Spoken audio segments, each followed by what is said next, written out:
Hello learners, good evening. कैसी तैयारी चल रही है योद्धाओं? कैसी तैयारी चल रही है आप लोगों की? उम्मीद करता हूँ कि अच्छे होंगे, आप लोग अच्छी तैयारी कर रहे होंगे, राइट। तो हमने देखा कि रूल कंपनी के हाथों से निकलकर क्राउन के हाथों में आ गया है और इसी क्रम में भेजा जाता है लॉर्ड लेटन को। तो लॉर्ड लेटन इंडिया आता है। लेटन के बाद रिपन आते हैं और रिपन के बाद डफरिन आते हैं, डफरिन के बाद कर्जन आते हैं, राइट। तो हम देखते हैं कि इंडिया लेटन और रिपन के समय कैसा दिख रहा है। तो हमारा टॉपिक है आज इंडिया अंडर लेटन, फिर इंडिया अंडर रिपन, फिर उसके बाद हम देखेंगे ग्रोथ ऑफ ऑर्गेनाइज्ड नेशनलिज्म, जिसमें हम कांग्रेस की स्थापना तक ये यात्रा करेंगे। तो हम लोग देखते हैं इंडिया अंडर लॉर्ड लेटन। लॉर्ड लेटन के अधीन भारत कैसा दिख रहा है? क्या लॉर्ड लेटन ने ऐसा कुछ कर दिया है कि जिससे 1857 के विद्रोह की पुनरावृत्ति हो रही है और फिर ब्रिटिश साम्राज्य ने एक ऐसा लॉर्ड लेटन को बुला के एक ऐसा व्यक्ति भेजा, एक ऐसा गवर्नर जनरल भेजा, एक ऐसा वायसराय भेजा जिसने उस आग को शांत किया हो? बिल्कुल आप सही समझ रहे हैं, ऐसा ही हुआ। रिपन ने भारत में एक बार फिर आग लगा दी। जैसे लॉर्ड डलहौजी ने आग लगाई थी डॉक्ट्राइन ऑफ लैप्स की पॉलिसी लाके, वैसे ही लॉर्ड रिपन ने भारत में, लॉर्ड लेटन ने भारत में आग लगा दी। कैसे आग लगा दी जरा आप ये देखिए। हम 6 पॉइंट लॉर्ड लिटन के डिस्कस करेंगे और 6 पॉइंट लॉर्ड लिटन के डिस्कस करेंगे। तो Lord Lytton and Lord under Lytton, नहीं, under Ripon, under Lord Ripon, right. First, Delhi Durbar लगा है। दिल्ली दरबार 3 बार दिल्ली दरबार लगा है कुल, एक बार इलाहाबाद दरबार लगा है और ये दिल्ली दरबार लगा है 1877 में। ये दिल्ली दरबार क्यों लगा है 1877 में? एक रॉयल टाइटल एक्ट पारित हुआ है ब्रिटिश पार्लियामेंट से। वो रॉयल टाइटल एक्ट 1876 है जिसमें महारानी विक्टोरिया को, ब्रिटिश क्राउन विक्टोरिया को भारत की महारानी की उपाधि दी गई और इस बात का जश्न, इस बात की घोषणा होगी दिल्ली में। बड़ी बात क्या है, एक तरफ महारानी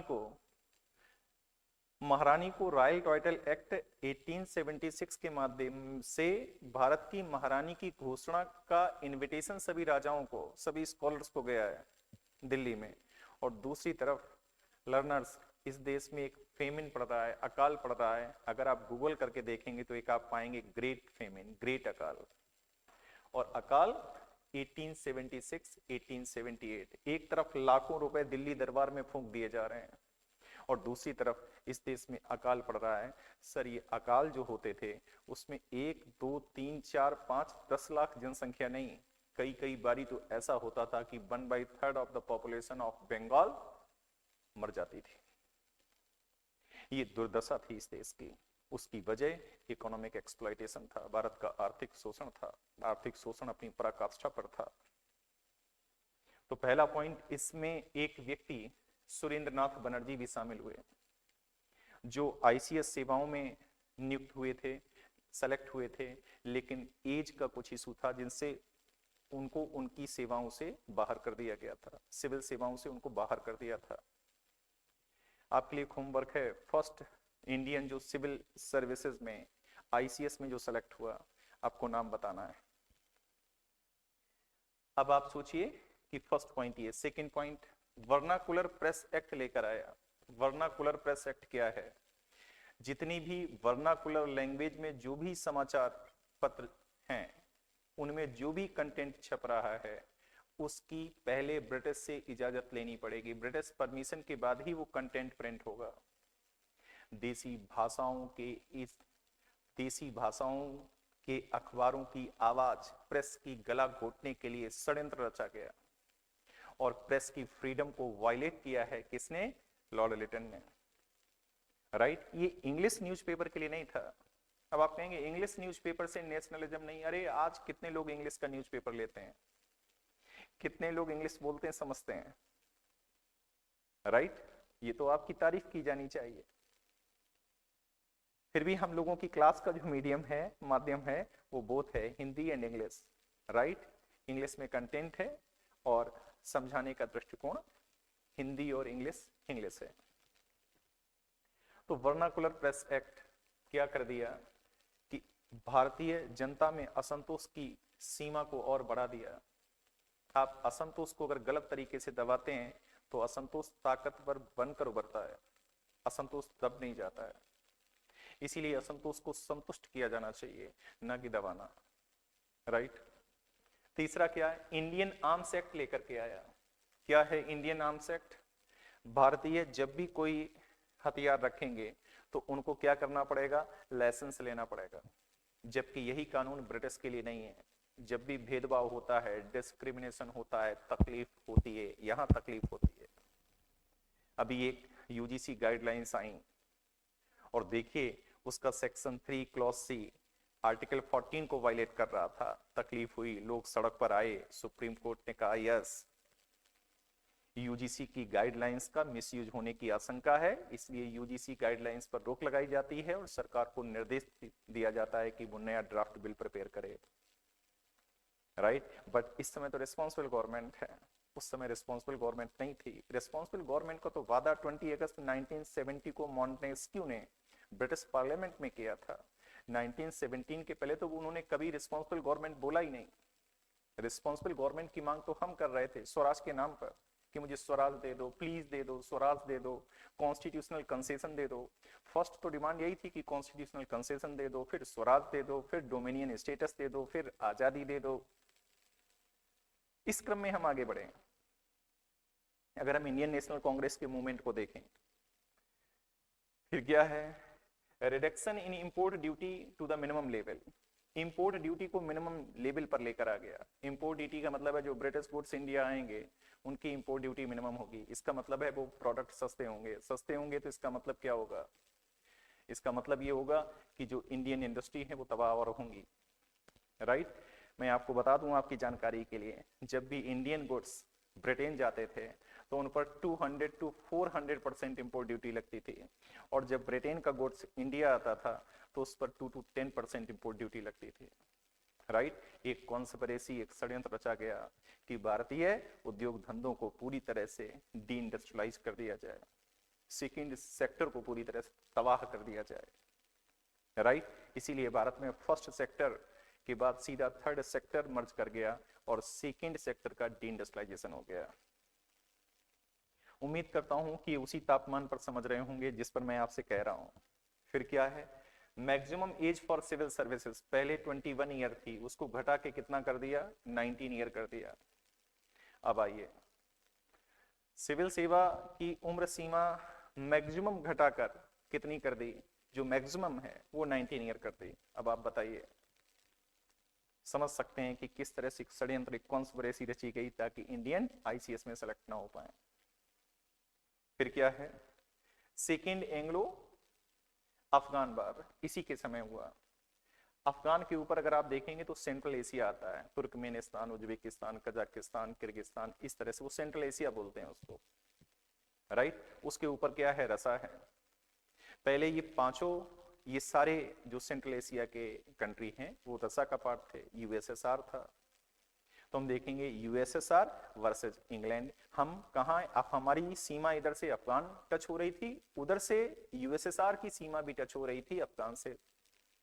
तो हमने अफगान वार इसलिए किया ताकि हम अफगानिस्तान को बफर स्टेट बना दें between the capitalism and socialism ideology, क्योंकि रसा मतलब यूएसएसआर मतलब सोशलिस्ट आइडियोलॉजी, इंडिया मतलब ब्रिटिश कॉलोनी मतलब कैपिटलिस्ट आइडियोलॉजी। तो हम उसको क्या बनाना चाहते थे, बफर स्टेट बनाना चाहते थे। अब अगर आप, तो इसने क्या किया, आग लगा दी। इसके सारे काम कैसे हैं, इसके सारे काम ऐसे थे जिससे युवाओं को नाराज कर दिया, जिसने क्या किया, जिसने भारत के इंटेलेक्चुअल्स को नाराज कर दिया, जिसने क्या किया, भारत की आम जनता को नाराज कर दिया, राइट। और कहते हैं, हिस्ट्री जो हमारे इतिहासकार हैं वो कहते हैं कि फिर से सुगबुगाहट होने लगी थी, क्योंकि अभी 1857 के विद्रोह को होते हुए बहुत दिनों नहीं बीता था। फिर से 1857 जैसी रिवोल्ट की घटना की पुनरावृत्ति हो सकती थी, होगी मैं ये बिल्कुल नहीं कह रहा। और इन्हीं परिस्थितियों में ब्रिटिश साम्राज्यवाद ने इसको महसूस किया और एक ऐसा वायसराय भेजा जिसने लिटन की लगाई हुई आग को बुझाने का काम किया। सबसे पहले आते ही आते एक सवाल मैं आपको दे दूं क्या? हेलो, आप सुन रहे हैं मुझे? प्लीज जाइएगा नहीं छोड़कर। मेरा एक सवाल है कि वर्नाकुलर प्रेस एक्ट जब पास हुआ तो कौन सा ऐसा वर्नाकुलर न्यूज़पेपर था जिसने रातों रात अपनी लैंग्वेज बदल ली थी, जो बांग्ला भाषा से अंग्रेजी में छपने लगा और फिर वर्नाकुलर प्रेस एक्ट के प्रावधानों से वो बच गया? ये आपका होमवर्क है, राइट? अब हम इधर देखते हैं क्या India under Ripon 1882-1884 first repeals vernacular press act. सबसे पहले इसने आकर क्या किया? वर्नाकुलर प्रेस एक्ट को समाप्त किया। माने किसको संतुष्ट किया? माने प्रेस को संतुष्ट किया। प्रेस को संतुष्ट करने का मतलब स्कॉलर को संतुष्ट किया कि भाई संतुष्ट हो जाओ। ये वर्नाकुलर प्रेस एक्ट गलत था, सॉरी बोला, राइट? दूसरा फर्स्ट फैक्ट्री एक्ट लेकर के आया। जो भी स्मॉल स्केल पर ही इंडस्ट्री सही थी भारत, तो मजदूरों के काम करने के घंटे तय किए गए, बाल मजदूरी को रोकने का प्रयास किया गया। एक अच्छा कदम था, जब good initiative. First factory act India में आया 1881। फर्स्ट पहली बार रेगुलर सेंसस स्टार्ट हुई, नियमित जनगणना बोलते हैं। अगर आपसे पूछा जाए पहली बार जनगणना कब स्टार्ट हुई तो वो 1872 लॉर्ड मेयो के कार्यकाल में हुई। लेकिन पूछा जाए कि पहली बार रेगुलर नियमित जनगणना कब स्टार्ट हुई तो 1881 से हुई। और ये तब से ट्रेडिशन चला आ रहा है, हर 10 साल के अंतराल पर जनगणना होती है। पिछली जनगणना अगर हम देखेंगे तो 2011 में हुई थी। 2021 में क्यों नहीं हुई थी? क्योंकि कोरोना आ गया था। अभी भारत सरकार ने जल्दी कहा है कि वो जल्द ही जनगणना कराएंगे। हंटर कमीशन, एक हंटर कमीशन एस्टेब्लिश किया, राइट?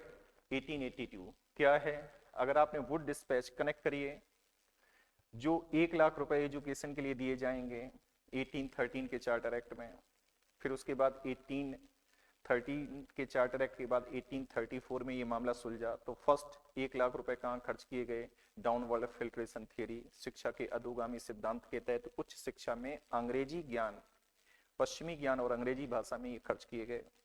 फिर उसके बाद हम देखेंगे वुड्स डिस्पैच आया, जिसने डाउनवर्ड फिल्ट्रेशन थ्योरी को रिजेक्ट कर दिया। और वो शिक्षा का जो मैग्ना कार्टा है उसने क्या किया? प्राइमरी एजुकेशन में vernacular language, right? Special emphasis was given to women education, higher education, university setup करने की बात और बहुत सारी बातें वहां हुई। उसी की कंडीशन को रिव्यू करने के लिए क्या है? हंटर कमीशन बिठाया कि भारत में शिक्षा की प्रगति कहां तक हुई, उस प्रगति की जांच करने के लिए हंटर कमीशन का गठन किया गया। अच्छा कदम है, गुड इनिशिएटिव। फिर देखेंगे लोकल सेल्फ गवर्नमेंट, स्थानीय स्तर पर स्वशासन। किसने दिया? लॉर्ड रिपन ने दिया। That's why Lord Ripon was called father of local self government in India. This concept introduced by Lord Ripon in 1882.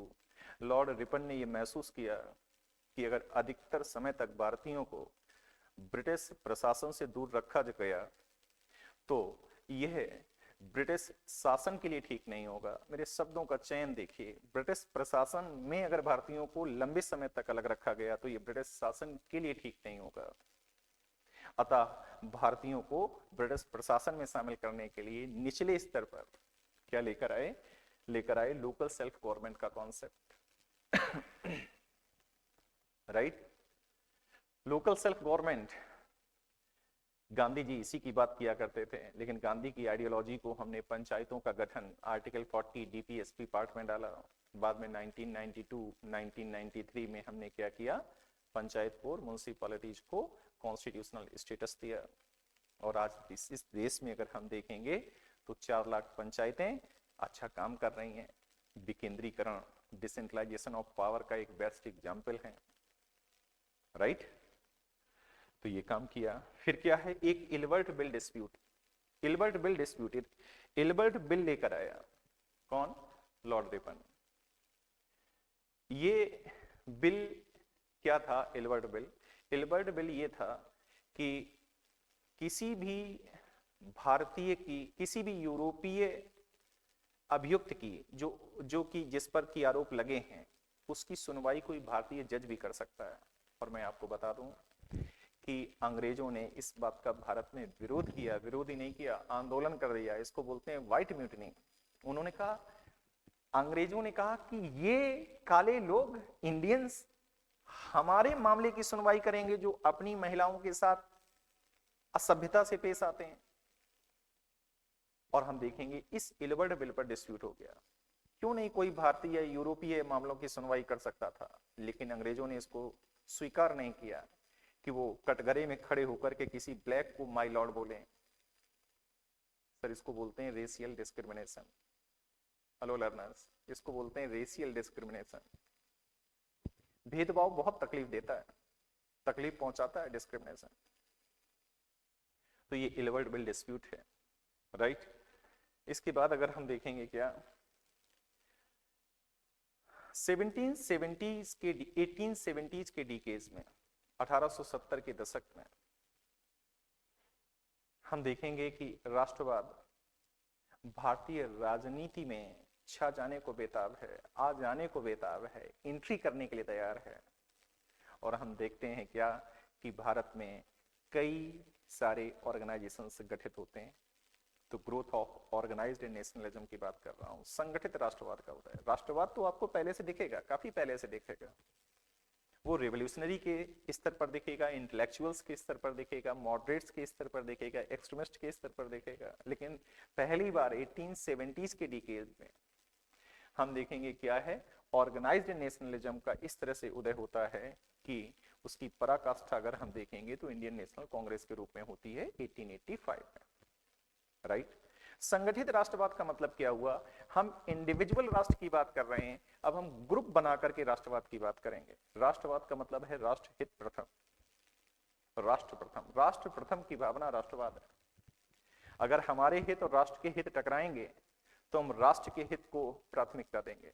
अगर हमारा धर्म और राष्ट्र में धर्म टकराएगा, राष्ट्र से, तो राष्ट्र प्राथमिक हो जाएगा, धर्म द्वितीयक हो जाएगा। यह है राष्ट्रवाद। अगर जम्मू कश्मीर के लोगों को अगर कोई परेशानी है और उसकी तकलीफ अगर हम राजस्थान वाले लोगों को है, तो ये राष्ट्रवाद है, राइट। तो पहला बनता है क्या? Land holders society. इसी लैंड होल्डर्स सोसाइटी को, जो पहले इसका नाम था जमींदारी एसोसिएशन, ये पहला ऑर्गेनाइजेशन है 1830। ये बात और है कि जमींदारों के हितों की रक्षा के लिए है।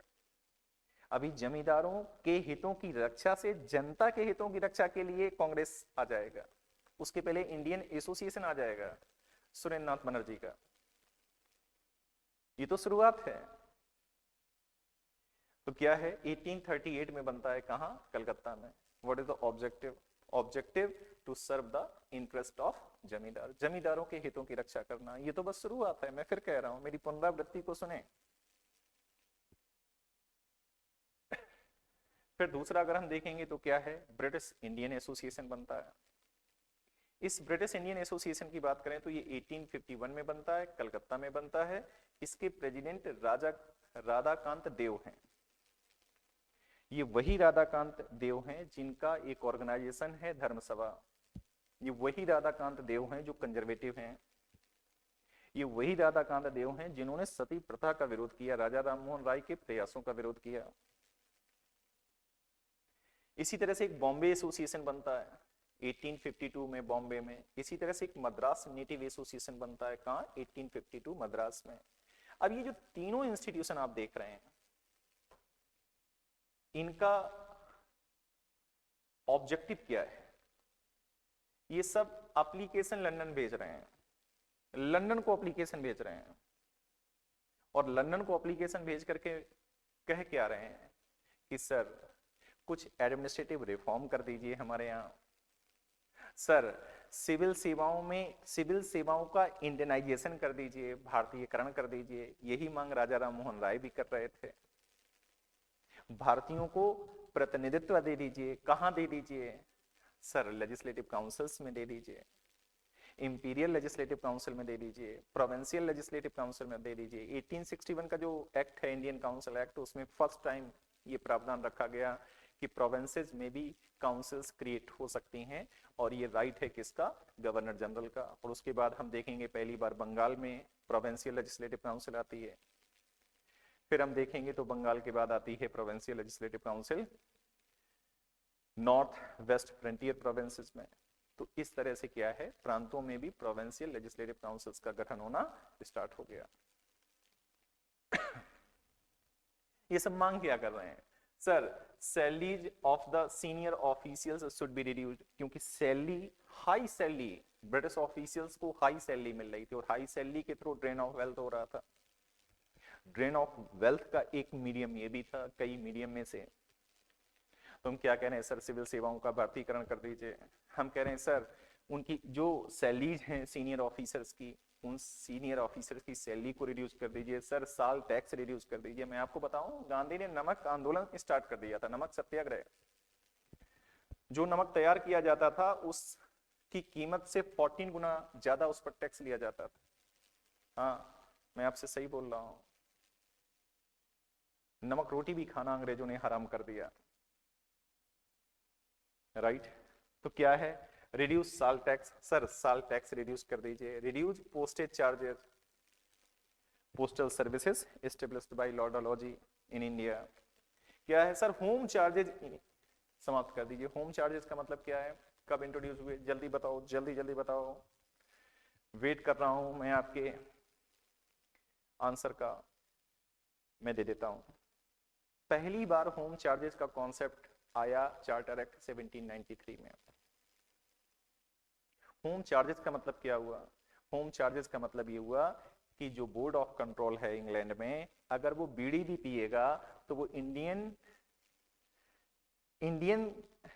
रेवेन्यू से उसका खर्चा निकलेगा, उसके ऑफिस का। वो चाय भी पिएंगे तो इंडियन रेवेन्यू से पिएंगे। तो ये ड्रेन ऑफ वेल्थ का माध्यम है। जो भी east India company military equipment खरीदेगी, जो भी इंग्लैंड में प्रॉपर्टी खरीदेगी, वो सब भारतीय राजस्व से निकलेगा। तो ये होम चार्जेस हैं। तो हम कह रहे हैं सर होम चार्जेस समाप्त कर दीजिए, क्योंकि होम चार्जेस से क्या हो रहा है? ड्रेन ऑफ वेल्थ हो रहा है, धन की निकासी हो रही है। हो क्या रहा है? ये कारण है फेमिन का, अकाल भी पड़ रहे हैं। उसके कई कारणों में से एक कारण ये भी है। तो हम ये छोटी छोटी मांग कर रहे हैं। हम चाह रहे हैं सर कॉन्स्टिट्यूशनल कंसेशन दे दीजिए, रिफॉर्म कर दीजिए, एडमिनिस्ट्रेटिव रिफॉर्म कर दीजिए। कितनी छोटी सी मांग, छोटी सी मांग, छोटी सी आशा, छोटा सा दिल, छोटी सी अभिलाषा। एडमिनिस्ट्रेटिव रिफॉर्म कर दीजिए। हम क्या कह रहे हैं? एडमिनिस्ट्रेटिव रिफॉर्म कर दीजिए सर। फिर एडमिनिस्ट्रेटिव रिफॉर्म, और यही आगे हम कह रहे हैं क्या सर? कॉन्स्टिट्यूशनल कंसेशन दे दीजिए, संवैधानिक कंसेशन दे दीजिए, जी लेने दो पहले से ज्यादा, राइट? तो इसी क्रम में अगर हम देखेंगे क्या, तो फिफ्थ है ईस्ट इंडिया एसोसिएशन। दादा भाई नौरोजी को ये लगा कि ये जो अंग्रेज भारत में हैं ये गंदे लोग हैं, जो ब्रिटेन के अंग्रेज हैं वो अच्छे हैं। अगर हम इनकी शिकायत वहां जाकर कर देंगे तो वे इनको डांट देंगे और सब कुछ ठीक हो जाएगा। अंग्रेजों के असली चरित्र की पहचान नहीं कर पाए दादा भाई नौरोजी, और यही फेल्योर है पूरे नरमपंथियों का। नरमपंथियों का योगदान भी है। जैसे दादा भाई नौरोजी ने ड्रेन ऑफ वेल्थ के बारे में बताया कि कैसे ड्रेन ऑफ वेल्थ हो रहा है। ब्रिटिश हम पर शासन कर रहे हैं, उस शासन के पीछे जो छिपा मकसद है वो है भारतीय अर्थव्यवस्था का शोषण, एक्सप्लॉइटेशन ऑफ इंडियन इकोनॉमी। ये बात दादा भाई बता रहे हैं जनता को। इसीलिए वो कहते हैं उनको ब्रिटिश रूल से प्रॉब्लम नहीं है, उनको प्रॉब्लम है कि इंडिया में अन ब्रिटिश रूल है। Un British rule in India है, बुक रिटन बाय दादा भाई नौरोजी इन 1901। जहां वो उजागर करते हैं कि ब्रिटिश शासन का चरित्र क्या है, चरित्र है भारतीय अर्थव्यवस्था का शोषण। तो हम देखते हैं कि जो नरमपंथी थे, माने दादा भाई नौरोजी जो थे, वो ब्रिटिश चरित्र की असली पहचान नहीं कर पाए। और हम देखेंगे क्या हुआ, 1866 में लंदन में जाके उन्होंने अपना एक एसोसिएशन बनाया है, East India association, Dadabhai Naoroji ने। What is the objective? British जनता को जागरूक करना कि हमारे यहां भारत में समस्याएं क्या हैं। भारत की समस्याओं के प्रति ब्रिटिश जनता को जागरूक करने के लिए लंदन चले गए, क्योंकि वे मानते थे कि वे वाले अंग्रेज अच्छे हैं। क्योंकि वे वाले अंग्रेज हैं, क्योंकि वहां तो ब्रिटिश रूल है, प्रोग्रेसिव रूल है, कॉन्स्टिट्यूशनल रूल है, रूल्स ऑफ लॉ है, कॉन्स्टिट्यूशनलिज्म है। बट यहां तो नहीं है, यहां तो संविधानवाद नहीं है, यहां तो कानून का शासन नहीं है। तो यहां भी ब्रिटिश रूल हो, अगर ब्रिटिश रूल इंडिया में हो तो इंडिया भी प्रोग्रेसिव होगा। तो ये ऑब्जेक्टिव था उनका, to awakening the British people about Indian issues, right. फिर एक मैं नाम ले रहा था, और वो नाम हमारा था क्या, Indian association, Surendranath Banerjee, SN. Banerjee, SN. Banerjee. क्या किया एस.एन. बनर्जी ने? अब देखिएगा, दादाभाई नौरोजी और एस.एन. बनर्जी का दृष्टिकोण देखिए। एस.एन. बनर्जी ने इंडियन एसोसिएशन इंडिया में इसका फॉर्मेशन किया। इन्होंने लंदन में किया, इन्होंने इंडिया में किया, इनके 66 में किया, यहां 1876 में किया, 10 साल बाद। इसमें एक आनंद मोहन बोस का नाम भी आता है, और भी कुछ लोग हैं, इंपॉर्टेंट यही हैं। What is the objective? Bharatiya Janata को भारतीय समस्याओं के बारे में जागरूक करना, ब्रिटिश जनता को भारतीय समस्याओं के बारे में जागरूक करना, ये काम है दादाभाई नौरोजी लंदन जाके कर रहे हैं। लेकिन सुरेंद्रनाथ बनर्जी इंडिया में भारतीयों को बता रहे हैं कि तुम्हारी समस्याएं क्या हैं, ब्रिटिश शासन से क्या तुम्हें मिल रहा है, शोषण, एक्सप्लॉयटेशन, उनकी पॉलिसीज की वजह से कल्चरल डोमिनेंस हो रही है, सांस्कृतिक प्रभुत्व स्थापित किया जा रहा है, राइट। तो क्या है, to awakening the Indian masses regarding Indian issues, right. और इसकी मांगे वही हैं, क्या मांगे हैं इसकी? मांगे प्रशासनिक सुधार, एडमिनिस्ट्रेटिव रिफॉर्म, राइट। जो सिविल सेवाएं हैं उनका इंडियनाइजेशन, भारतीयकरण, राइट। जो हाईएस्ट ऑफिशियल हैं उनकी सैलरी को कट किया जाए, राइट। होम चार्जेस को समाप्त किया जाए, राइट।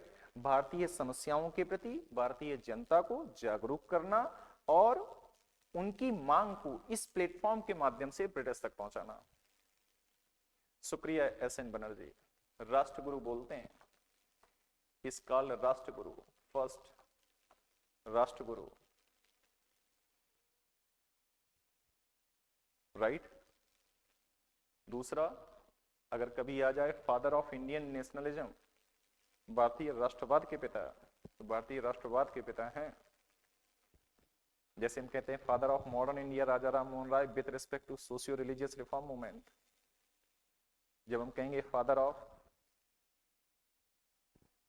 इंडियन नेशनलिज्म, तो करेक्ट आंसर होगा क्या, सुरेंद्रनाथ बनर्जी। तो अभी तक हमने क्या देखा? अभी तक हमने देखा कि लिटन और रिपन के समय लिटन ने भारत में आग लगा दी। इसने जो ये 6 काम किए हैं, भारत में आग लगा दी। उस आग को बुझाया किसने? रिपन ने आकर। रिपन ने आकर भारत में उस लगी आग को बुझाया जो लगा कर गया था लॉर्ड लिटन। फिर दूसरा मैंने क्या देखा कि 1870s के डिकेड में भारतीय राष्ट्रवाद भारतीय राष्ट्रीय राजनीति में छा जाने को बेताब है, छा जाने को तैयार है। और इसी क्रम में अगर हम देखेंगे, क्या लैंड होल्डर सोसाइटी आती है, British Indian association, Bombay association, Madras native association, कुछ भी पूछा जा सकता है। टू दी पॉइंट स्टडी कर रहे हैं, टू दी पॉइंट स्टडी हो रही है, आपके एग्जाम के दृष्टिकोण से हो रही है। फिर क्या हुआ? ईस्ट इंडियन एसोसिएशन स्टेब्लिश हुआ। लेकिन 6 में एक घटना 6 इंडियन एसोसिएशन हुआ सुरेंद्र नाथ बनर्जी का। आगे चल करके 1886 में सुरेंद्र नाथ बनर्जी के इस एसोसिएशन का विलय हो जाएगा इंडियन नेशनल कांग्रेस में। इसीलिए 1885 में जब आईएनसी की स्थापना हो रही थी 28 दिसंबर 1885, कहां? महाराष्ट्र में गोकुलदास तेजपाल संस्कृत विद्यालय में।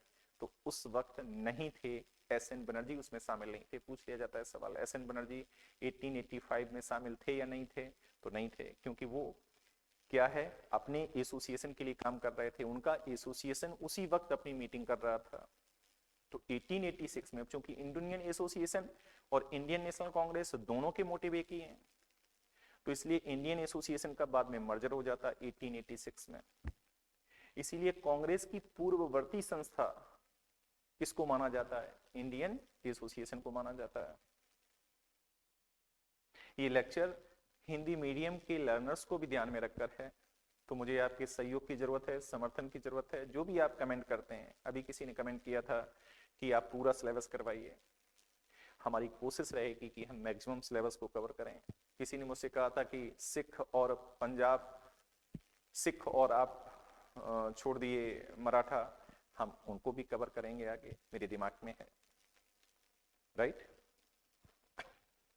फिर आगे देखेंगे हम क्या, इंडियन नेशनल कांग्रेस, ये राष्ट्रवाद की उच्चतम अभिव्यक्ति है, पराकाष्ठा है Indian national Congress. Indian national Congress की बात करें तो इसकी स्थापना कब होती है? असल में इसका जो सेशन होना था, पहला सेशन, वो पुणे में होना था, लेकिन वहां प्लेग फैल जाने के कारण इसका जो जगह थी वो बदल दी गई और कहां कर दिया गया?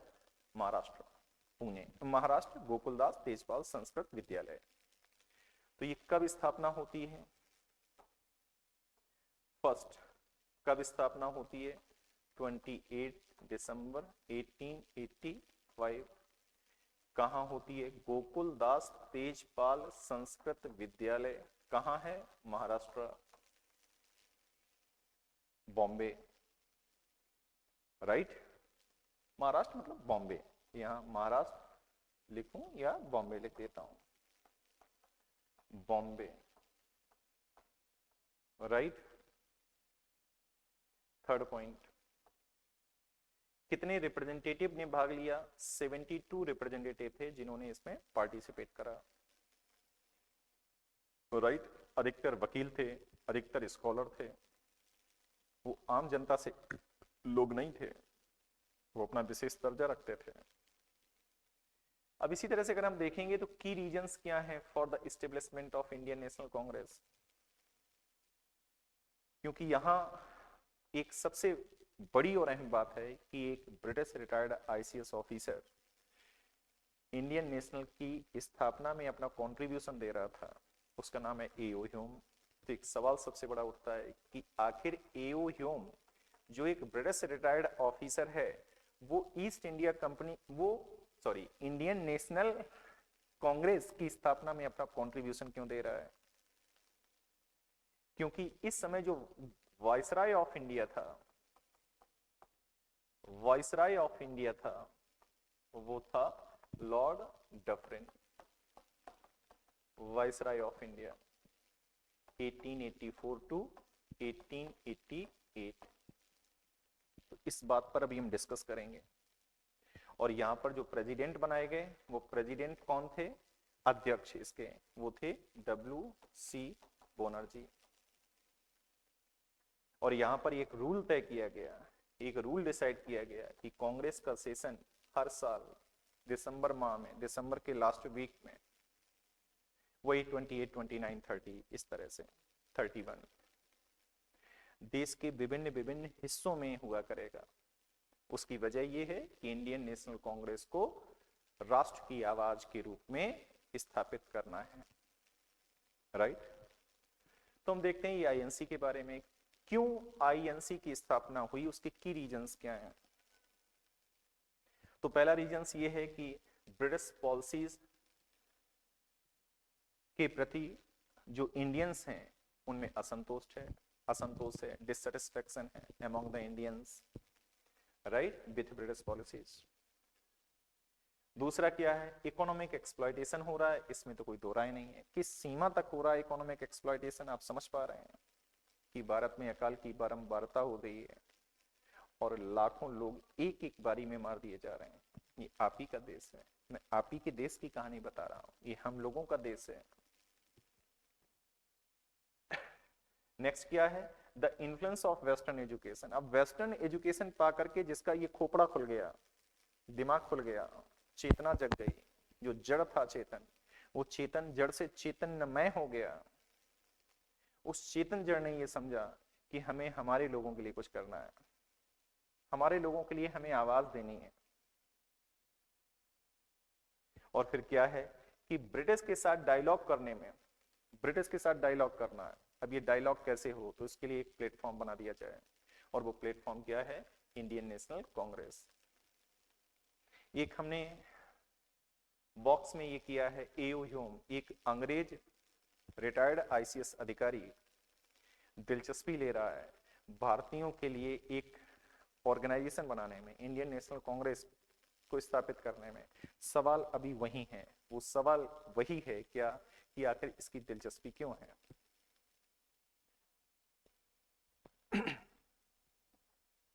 राइट, इस जवाब का खुलासा करने वाले हैं। ऑब्जेक्टिव क्या है कांग्रेस के, पहले ये देख लीजिए। Raising questions of social importance, जनता के जो सामाजिक महत्व के सवाल हैं उनको ब्रिटिश के सामने रखना। इसके पहले कोई ऐसा प्लेटफॉर्म नहीं था। इंडियन एसोसिएशन था जो सुरेंद्रनाथ बनर्जी का था, इसीलिए उसको हम कांग्रेस की पूर्ववर्ती संस्था मानते हैं। राइट, तो फर्स्ट क्या है, raising questions of social importance, right, before the British government. फिर क्या है, putting the demands of the public before the government, जनता की मांगों को रखना है ब्रिटिश सरकार के सामने, सामाजिक महत्व के प्रश्नों को उठाना है ब्रिटिश सरकार के सामने। फिर क्या है, improving relations between India and Britain, India और ब्रिटेन के जो रिलेशंस हैं 1857 के रिवोल्ट के बाद, 1857 की जो रिवोल्ट हुई उससे संबंधों में जो तनाव आया है उस तनाव को समाप्त करना, उन संबंधों को इंप्रूव करना, अपनी मांग को संवैधानिक तरीके से, कॉन्स्टिट्यूशनल मेथड से ब्रिटिश के सामने रखना और ब्रिटिश से उसका सलूशन मांगना। लेकिन मिलियन डॉलर क्वेश्चन यही है कि what is the truth about the establishment of INC, सच क्या है आईएनसी की स्थापना का सच।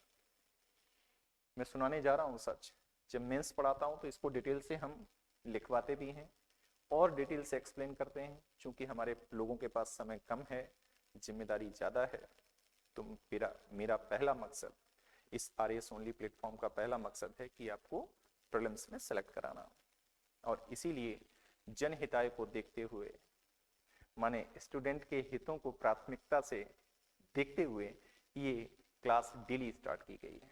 राइट, आपको हम डेली 6 बजे मिलेंगे और 6 to 7 ये मुलाकात निरंतर और अनवरत बनी रहेगी। राइट, तो 3 तरह की थियरी हैं, पहला सेफ्टी वॉल्व थियरी, दूसरा कॉन्स्पिरेसी थियरी, तीसरा लाइटनिंग कंडक्टर थियरी। कांग्रेस की स्थापना से जुड़ी केवल 3 थियरी हैं, और इन 3 थियरी में तुम्हें एक पिक थियरी करनी है, मतलब एक थियरी को सपोर्ट करना है। तो मैं तीनों थ्योरी पहले डिस्कस कर देता हूं, 3 सिद्धांत कि कांग्रेस की स्थापना का सच क्या है, कांग्रेस की स्थापना का सच का मतलब एओ ह्यूम क्यों दिलचस्पी लिया कांग्रेस की स्थापना में, राइट, कि इंडियन नेशनल कांग्रेस जैसी कोई संस्था स्थापित की जाए। राइट, तो हम देखेंगे क्या सेफ्टी वॉल्व थ्योरी दरअसल क्या है कि एओ ह्यूम की ऑटोबायोग्राफी लिखी विलियम वेडरबर्न ने, और उस ऑटोबायोग्राफी में उन्होंने संकेत दिए कि एओ ह्यूम डफरिन के साथ कहीं ना कहीं उनके अच्छे संबंध थे। राइट, लाला लाजपत राय ने यहीं से कंटेंट पिक कर लिया। लाला लाजपत राय ने कहा, ये थ्योरी स्पेशली लाला लाजपत राय और गोवलकर की थ्योरी है, जिनका एक पंपलेट आता था वी। इस थ्योरी में उन्होंने कहा कि दरअसल जो एओ ह्यूम हैं वो डफरिन की सलाह पर काम कर रहे थे, डफरिन और एओ ह्यूम मिले हुए थे, और भारतीयों के असंतोष को सुरक्षित निकासी देने के लिए, सेफ पैसेज देने के लिए भारतीय राष्ट्रीय कांग्रेस की स्थापना की गई। भारतीय राष्ट्रवादियों ने भारतीयों के साथ विश्वासघात किया, मैं नहीं कह रहा हूं। वो इंडियन नेशनल कांग्रेस के जो प्राथमिक राष्ट्रवादी थे नेता, उन्होंने भारतीयों के साथ विश्वासघात किया और भारतीयों के मन में ब्रिटिश के प्रति जो असंतोष पल रहा था उसको सुरक्षित निकासी देने के लिए स्थापना की। तो ये सेफ्टी वॉल्व थ्योरी है। लेकिन एक कॉन्स्पिरेसी थ्योरी भी है। जितने भी मार्क्सवादी इतिहासकार हैं, जैसे आरपी दत्त साहब हैं, राइट, वो उन्होंने इंडिया टुडे एक बुक लिखी और उसमें, अच्छा, जितने भी मार्क्सवादी हैं वो सोसाइटी को अपने ही चश्मे से देखते हैं। वो बुजुर्गा, एक क्लास बुजुर्गा देखते हैं और दूसरा एक क्लास देखते हैं, वो है एक पूंजीपति वर्ग देखते हैं और एक देखते हैं मजदूर वर्ग। एक बुजुर्गा वर्ग देखते हैं, एक सर्वहारा। बुजुर्गा वो है जो कैपिटलिस्ट है, सर्वहारा वो है जो वर्कर है, लेबर है। हमेशा मार्क्सवादी का क्लास यही रहता है कि वो, उनका देखने का तरीका समाज को क्लास डिवीजन होता है। तो कहा वर्कर, तो जो कहा कि जो बुजुर्गा वर्ग था उसने सर्वहारा के साथ अन्याय किया और बुजुर्गा वर्ग ने मिलकर एक षड्यंत्र रचा। और वो षड्यंत्र क्या है? इंडियन नेशनल कांग्रेस की स्थापना, ताकि सर्वहारा के असंतोष को निकालने के लिए एक सुरक्षित रास्ता दिया जा सके। दोनों थियरी लगभग मिलती जुलती है। तो यहां पे हम क्या है, षड्यंत्र के रूप में देखते हैं।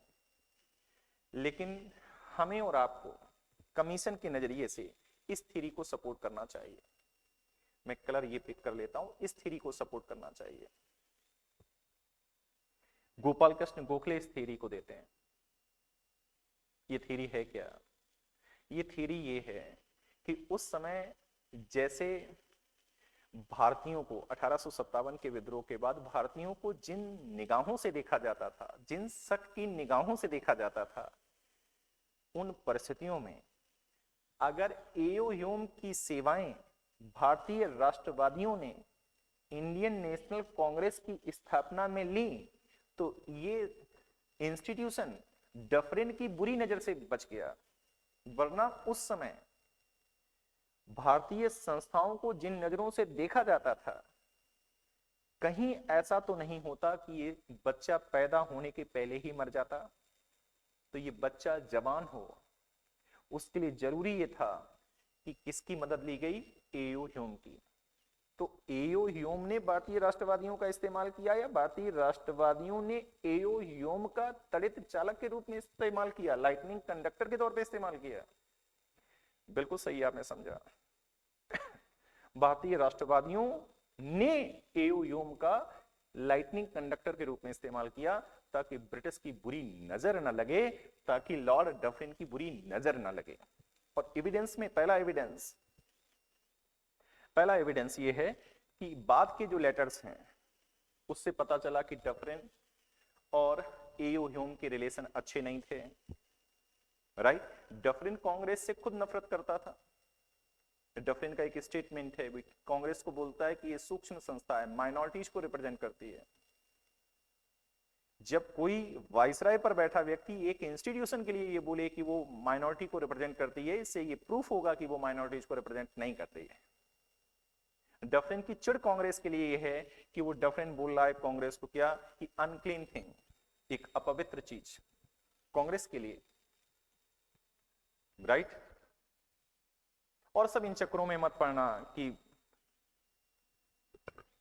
बहुत सारी कॉन्स्पिरेसी की एओ ह्यूम को कुछ लेटर साधुओं ने दिए जिसमें कहा गया था कि फिर से 1857 की क्रांति होने वाली है। पॉपुलर हिस्ट्री नहीं, इसको छोड़ देंगे अपन।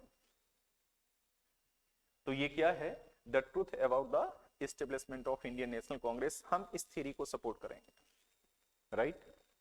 फिर उसके बाद क्या है? इंपॉर्टेंट सेशन देख लेते हैं आईएनसी के फ्रॉम 1885 टू 1907। इंपॉर्टेंट सेशन की बात कर लेते हैं प्रीलिम्स के दृष्टिकोण से। जितना मैं कह रहा हूं आप मेरी आवाज सुनिए, एक बार भरोसा करिए, आपके भरोसे पर कहीं आंच नहीं आने देंगे, वादा मेरा वादा। राइट। तो इंपॉर्टेंट सेशन देख लेते हैं। 1885 टू 1907, इसलिए मैं कोट कर रहा हूं कि 1907 में कांग्रेस स्प्लिट हो गई, और 1907 से लेकर के फिर 8 से लेकर के 1915 तक के हमें सेशन देखने नहीं है, क्योंकि पॉलिटिकल वैक्यूम है, कांग्रेस सो गई है, पॉलिटिकल एक्टिविटी उसकी भीख मांगने वाली है। मैं नहीं कह रहा हूं, पॉलिटिकल बेगर तिलक कह रहे हैं, कांग्रेस पर आरोप लगा रहे हैं, मॉडरेट्स पर आरोप लगा रहे हैं कि यार पॉलिटिकल बेगर हो क्या, राजनीतिक भिखारी हो, हमेशा मांगते रहते हो, प्रेयर, पिटीशन, प्रोटेस्ट, वो भी protest constitutional protest, 3P method, right. तो फिर क्या है, एक फेज में हम यहां देख लेते हैं 1885 टू 1907, सेकेंड फेज में हम 1916 से देख लेंगे 1947 तक। तो दो फेज में अगर कोई भी इंपॉर्टेंट सेशन पूछा जाता है वो कहां हुआ, किस वर्ष हुआ, राइट, उसमें क्या इंपॉर्टेंट, उसका पॉइंट क्या है, तो ये आपके लिए अगर क्वेश्चन आता है तो आप आंसर दे सकते हैं, राइट। तो इस पर देख लेते हैं हम लोग, क्या इंपॉर्टेंट सेशंस देख लेते हैं। फर्स्ट अगर हम देखेंगे तो 1885 बॉम्बे में हुआ, WC बनर्जी अध्यक्ष थे। खास बात यही है कि स्थापना हुई है, यही इंपॉर्टेंट फीचर है। 1886 में कलकत्ता में हुआ, कलकत्ता में हुआ, दादा भाई नौरोजी अध्यक्ष थे। और मैं कह रहा था आपसे, जो इंडियन एसोसिएशन था सुरेंद्रनाथ बनर्जी का 1876 में जो स्थापित हुआ था भारत में, उसका मर्जर हो गया किसमें, इंडियन नेशनल कांग्रेस में, क्योंकि अब दोनों इंस्टीट्यूशन के ऑब्जेक्टिव एक ही थे। तो ये अलग अलग इंस्टीट्यूशन रहे, तो ये बेहतर ये होगा कि ये इंस्टीट्यूशन का, इंडियन एसोसिएशन का मर्जर कर दिया जाए इंडियन नेशनल कांग्रेस में, राइट। तो यहां पर देखेंगे हम, इंपॉर्टेंट बात क्या है कि इंडियन एसोसिएशन का मर्जर हो गया, कहां, इंडियन नेशनल कांग्रेस में।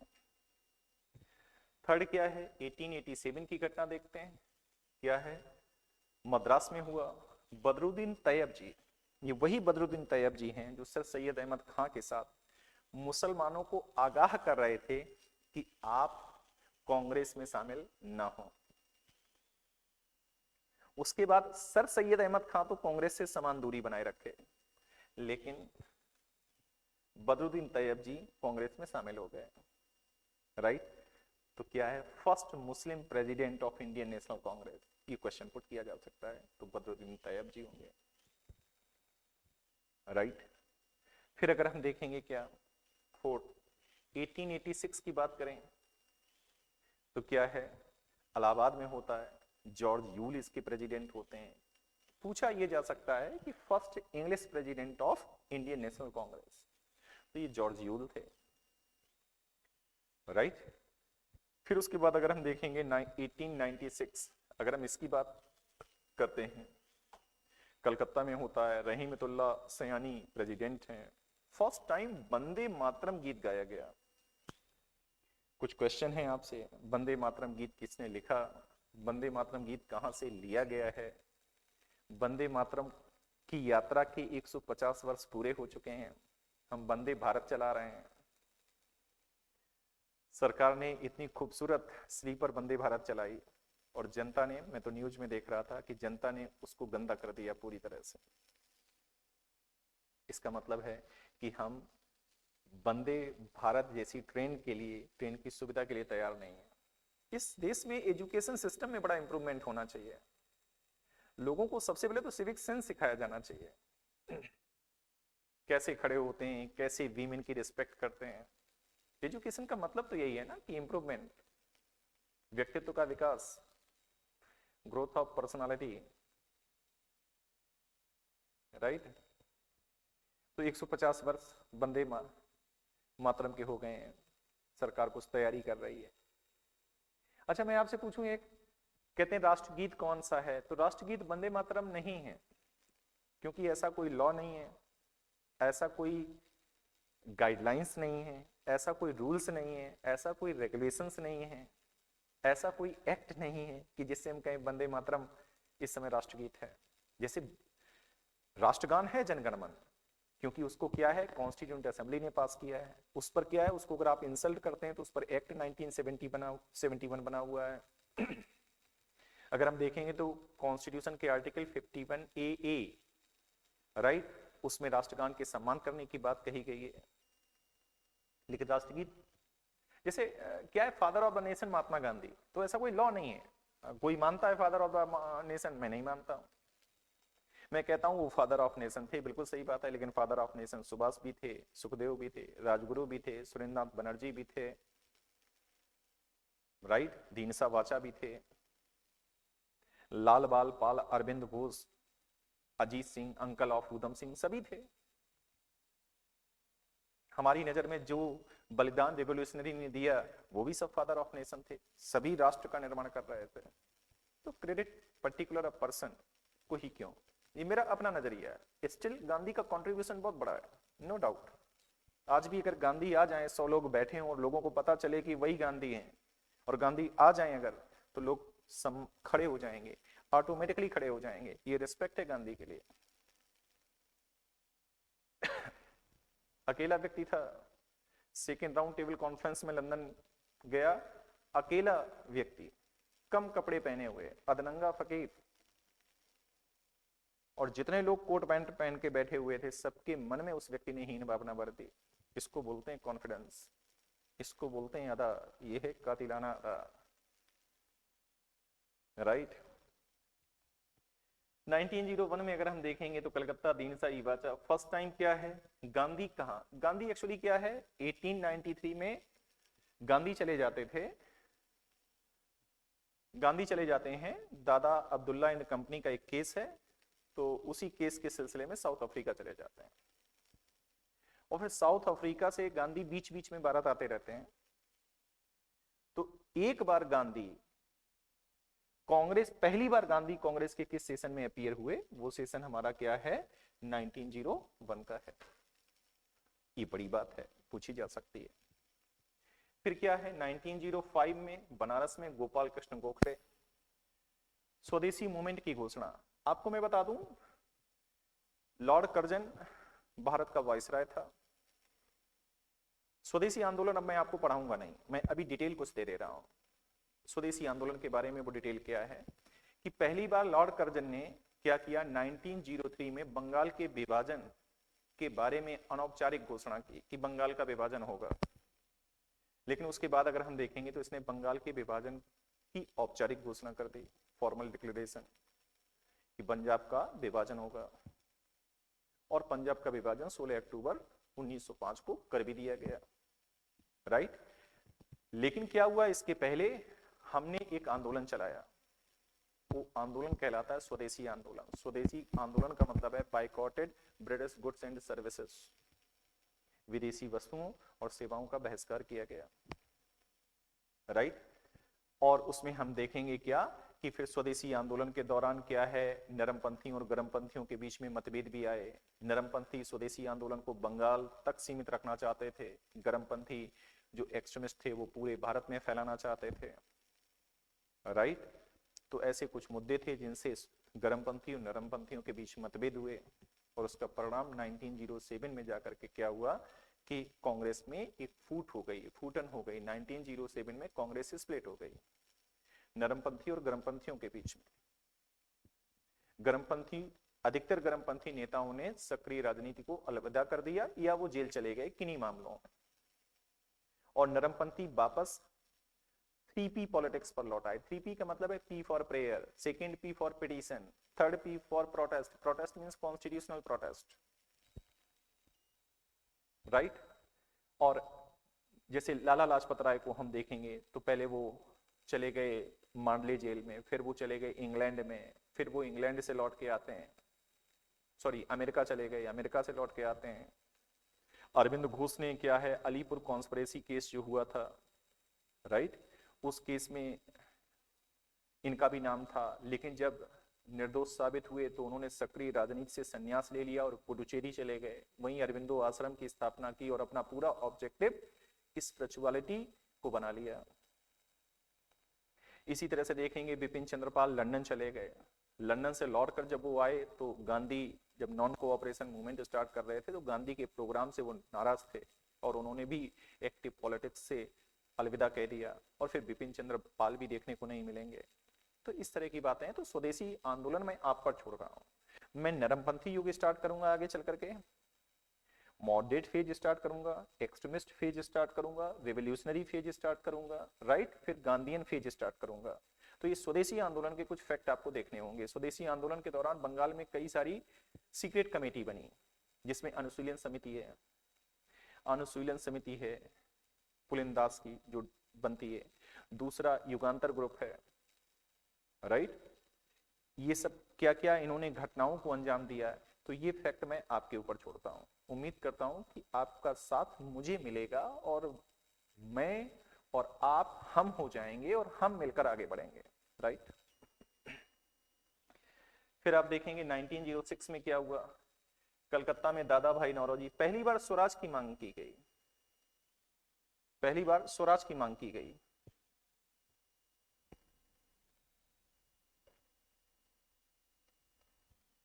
राइट, पहली बार स्वराज की मांग की गई कांग्रेस के किस मंच से वो 1906 में।